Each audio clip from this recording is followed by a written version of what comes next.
2025 Dacia Bigster, a larger sibling to the Duster, has undergone Euro NCAP's rigorous safety testing, achieving a 3-star rating. This assessment places it in the mid-range of current SUV safety standards.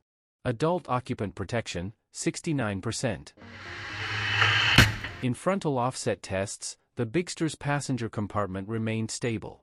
However, the driver's chest protection was rated as weak, and both driver and passenger knees showed marginal protection.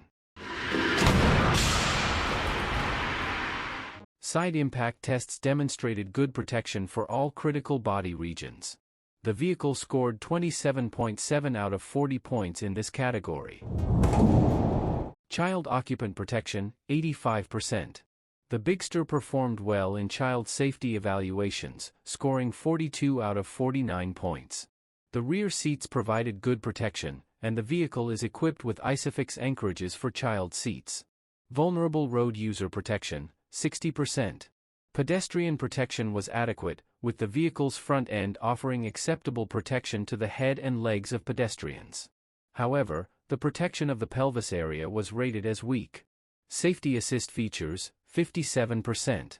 The Bigster includes advanced driver assistance systems such as emergency braking with pedestrian, cyclist, and motorcycle detection, lane keeping assist, and traffic sign recognition.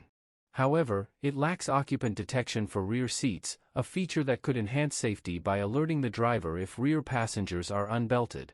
While the Dacia Bigster offers a budget-friendly option in the SUV market, its 3-star Euro NCAP rating indicates that it may not meet the highest safety standards compared to some competitors. Potential buyers should consider these safety ratings when evaluating the Bigster against other vehicles in its class. Now it's your turn. What do you think of the safety of the Dacia Bigster? Share your opinion with us in the comments. And if you like the video, don't forget to click the like button and subscribe to the channel.